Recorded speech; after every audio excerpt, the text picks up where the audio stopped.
It starts in silence. You're 8 years old, sitting at the dinner table surrounded by laughter that doesn't reach you. Maybe it's the sting of a harsh word from a caregiver. Maybe it's the weight of a secret you can't share.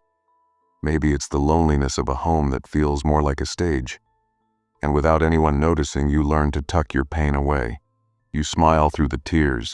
You shrug off the hurt. You become the kid who never complains. This is how a child disappears, not from sight, but from their own feelings. They perfect the art of invisibility, and the world calls it resilience. But at what cost? Psychologists call this suppression, a survival tactic where a child buries their pain to keep the peace. When you're young, your brain is still wiring itself, learning what's safe to feel and what's not. If showing hurt brings rejection or shame, your mind adapts. You develop a shield, a habit of pushing emotions down so deep that even you forget they're there. Research shows chronic suppression can shrink the amygdala, the part of your brain that processes emotions, leaving you numb over time. It's not just a behavior, it's a rewiring that starts early and sticks unless you intervene. As you grow, that hidden pain doesn't vanish, it echoes. You might become the friend who listens but never opens up. You might chase success to prove you're okay, only to feel empty at the top.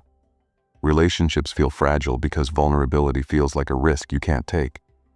You might laugh louder in crowds to drown out the quiet ache inside, or avoid crowds altogether, preferring isolation over exposure. This is the psychology of a child who hides their pain. It's not just about bottling up tears. It's about building a life where asking for help feels like failure. Experts note this can lead to chronic stress, even depression, as the body holds on to what the mind refuses to feel.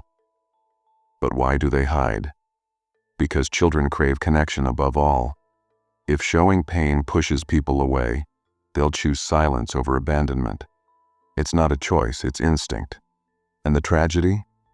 What kept you safe as a kid now isolates you as an adult.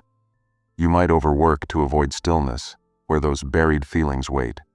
You might push loved ones away, fearing they'll see the cracks. You might even feel guilt for your own sadness as if it's a burden no one should carry.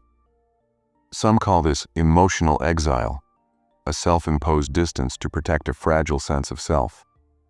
But that exile comes with a price, a life half-lived. The healing begins when you stop running. It's not about fixing the past. It's about facing the child you left behind. Ask yourself, what did I need back then that I never got? Maybe it was a hug. Maybe it was someone to say, it's okay to hurt. Maybe it was just a moment to be seen. Start giving that to yourself.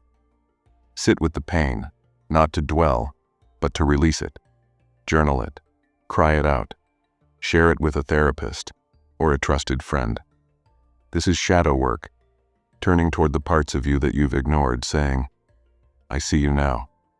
You don't have to hide anymore. It might feel awkward at first. Decades of silence don't break easily, but each step softens the shield. Try this. Set aside 5 minutes today to close your eyes and picture that child. What do they need to hear? Say it out loud. That's where the repair starts. If you grew up hiding your pain, know this. Your strength was real, but it came at a cost. Now you can choose differently. You can let the tears fall without shame.